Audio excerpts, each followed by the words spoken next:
بسم اللہ الرحمن الرحیم۔ شروع اللہ کے نام سے جو بڑا رحم کرنے والا ہے۔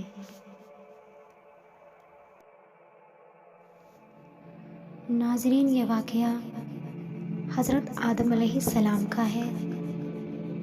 جب حضور صلی اللہ علیہ وآلہ وسلم کے صدقے حضرت آدم علیہ السلام کی توبہ قبول ہوئی تو الہام ہوا۔ اللہ تعالیٰ نے ارشاد فرمایا کہ اے آدم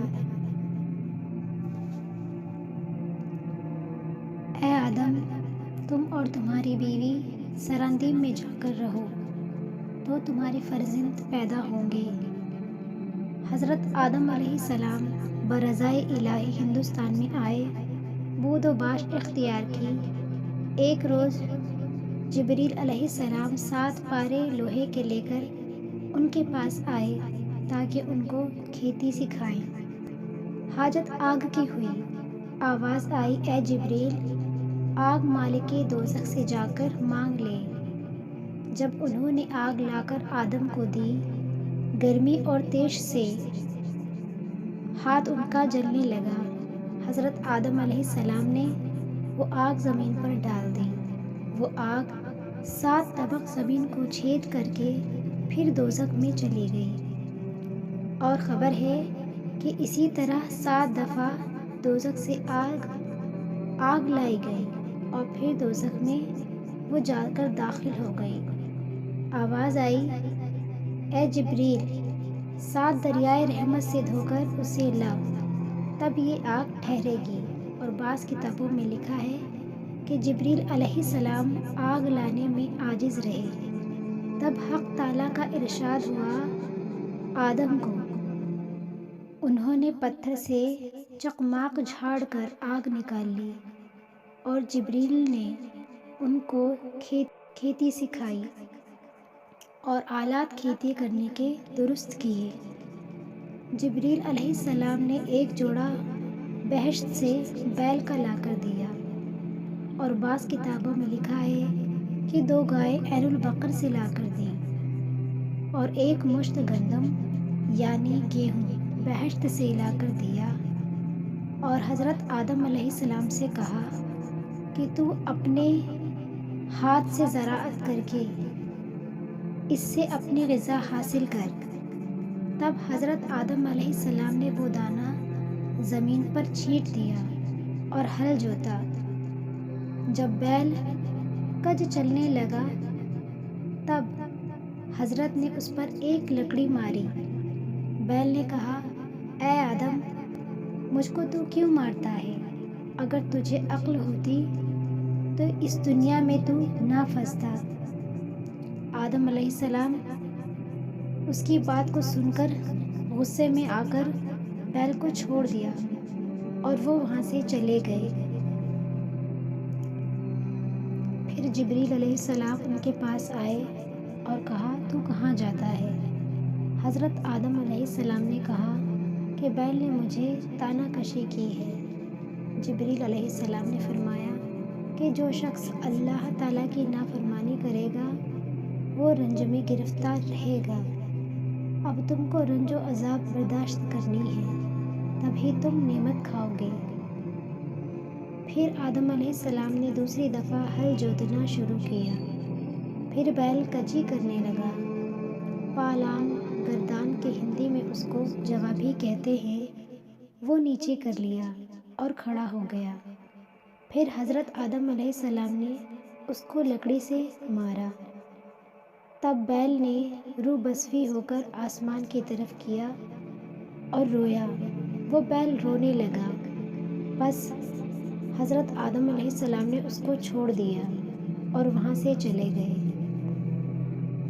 پھر جبریل علیہ السلام تشریف لائے اور کہا، تو کہاں جاتا ہے؟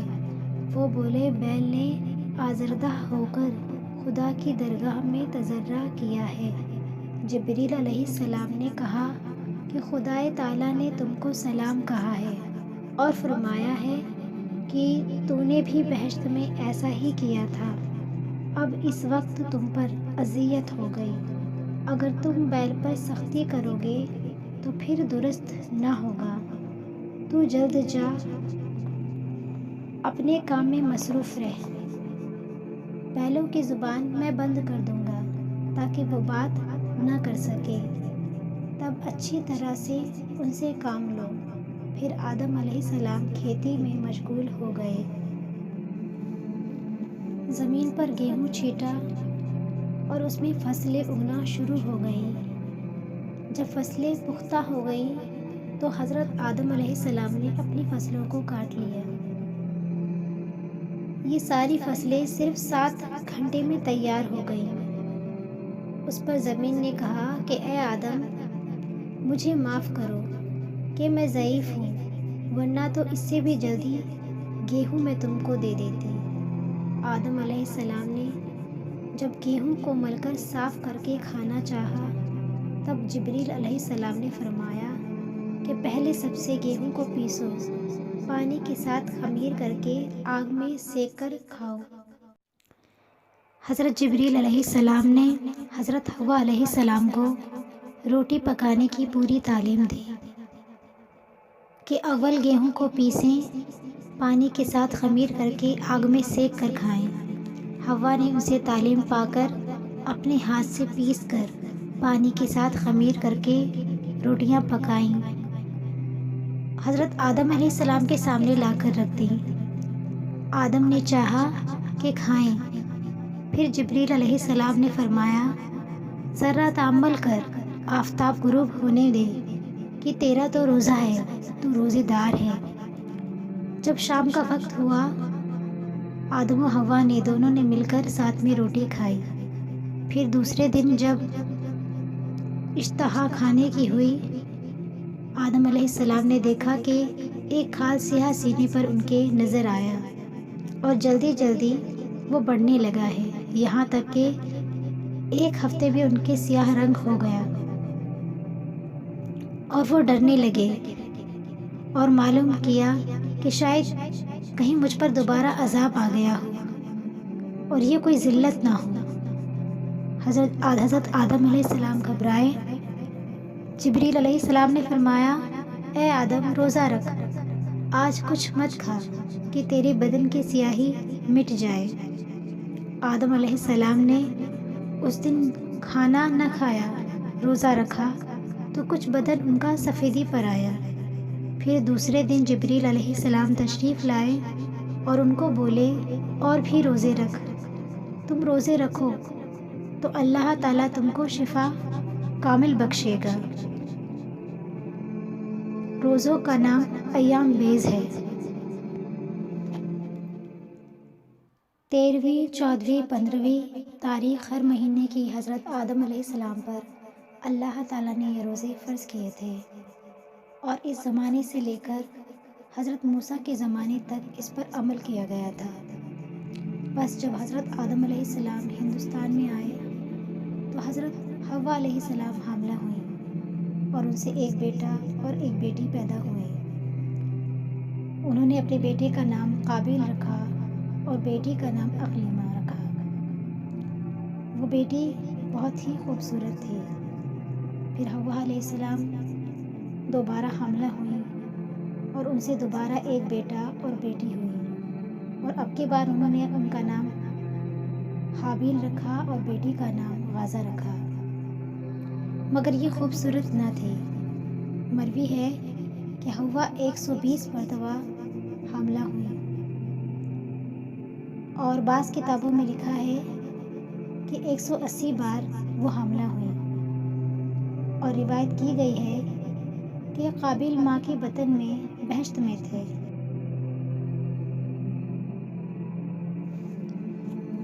جب حابیل اور قابیل دونوں بڑے ہوئے تب جبریل علیہ السلام تشریف لائے اور آدم علیہ السلام سے کہا کہ خدا تعالیٰ نے تم پر سلام بھیجا ہے اور کہا ہے کہ دونوں بھائیوں کو دونوں بہنوں کے ساتھ، یعنی قابیل کی بہن کو حابیل کے ساتھ اور حابیل کی بہن کو قابیل کے ساتھ شادی کر دو۔ تب انہوں نے حال شادی کا اپنے دونوں بیٹوں سے بلا کر کہہ دیا۔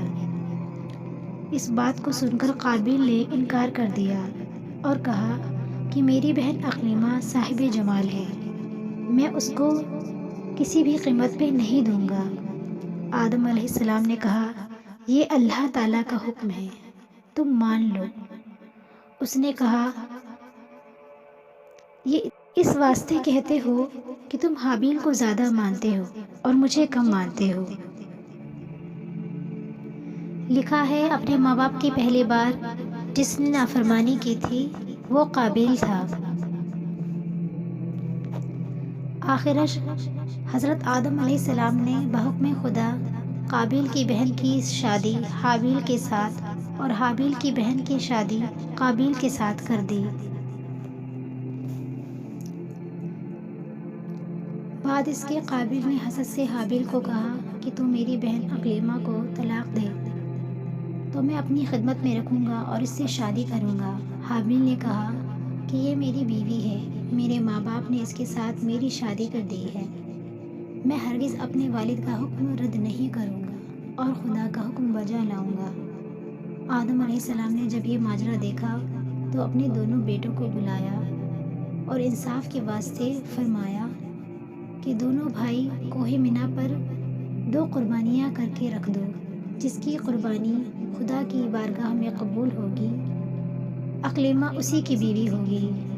بس یہ دونوں بیٹوں نے حسب حکم باپ کے کئی بکریاں لاگر ذبح کری، بکریاں ذبح کر کے کوہ مینا پر رکھ دیں، اور آخرش ایک بھائی کی قربانی قبول ہوئی اور دوسرے کی نہ ہوئی۔ جس کی قربانی قبول نہیں ہوئی وہ قابیل تھا، جس کی قربانی قبول ہوئی وہ حابیل تھا۔ کوہ مینا پر ایک آگ آئی اور حابیل کی قربانی کو جلا کر چلی گئی، یعنی یہ کہ حابیل کی قربانی قبول ہوئی اور قابیل کی قربانی رد ہو گئی۔ قابیل کو حابیل پر بڑا ہی غصہ آیا اور اس نے حابیل سے کہا کہ میں تجھے جان سے مار ڈالوں گا۔ حابیل نے جب اس کی بات سنی تو اس نے کہا کہ بے شک تو مجھے جان سے ہی کیوں نہ مار ڈالے، میں تجھ پہ ہاتھ نہیں اٹھاؤں گا، میں تجھے کچھ نہیں کہوں گا، کیونکہ میں ڈرتا ہوں اس خدا سے، کیونکہ ہمارا رشتہ بھائی کا ہے، میں تجھے کچھ بھی نہیں کہوں گا۔ اور اسی طرح حضرت نوح علیہ السلام کے زمانے میں کشتی حاکم تھے، اس سے جھوٹ سچ کا معلوم ہوتا تھا۔ جو شخص اس پر ہاتھ رکھ دیتا اگر وہ کشتی ہلتی نہیں تو وہ شخص سچا ہوتا، اور اگر وہ ہل جاتی تو وہ جھوٹا ہوتا۔ اور حضرت یوسف علیہ السلام کے زمانے میں حاکم ایک سا تھا، جو اس کے اوپر ہاتھ رکھتا اگر آواز نکلتی تو وہ جھوٹا ہوتا، اور اگر آواز نہ نکلتی تو وہ شخص سچا ہوتا۔ اور حضرت داؤد علیہ السلام کے وقت پر حاکم ایک زنجیر تھی، آسمان سے لٹکی ہوئی تھی، جو اس پر ہاتھ ڈالتا اور وہ زنجیر اس کے ہاتھ میں آ جاتی تو وہ صحیح ہوتا، اور اگر ہاتھ میں نہ آتی تو وہ جھوٹا ہوتا۔ اور حضرت سلیمان علیہ السلام کے زمانے میں حاکم ایک سوراخ تھا، لوگوں کا حکم ہوتا کہ پاؤں وہ اس میں ڈالے، اگر پاؤں اس میں نہ اٹکے تو وہ شخص سچا ہوتا، اور اگر پھنس جاتا تو وہ جھوٹا ہوتا۔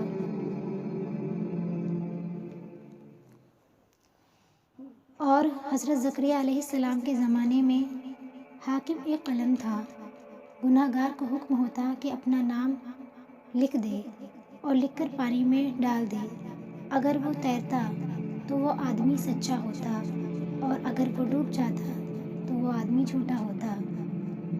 اور جب حضرت محمد مصطفیٰ صلی اللہ علیہ وآلہ وسلم کا وقت پہنچا تب حق تعالیٰ نے سب احکام گزشتہ کو منسوخ کر کے گواہوں پر رکھا، اور حضرت صلی اللہ علیہ وآلہ وسلم کو فرمایا کہ اے محمد، جھوٹے اور سچے کو میں خوب جانتا ہوں، جو سچا ہوگا اس کو جزائے نیک ملے گی، اور اگر کاذب ہوگا تو اس کو جزا بد ملے گی۔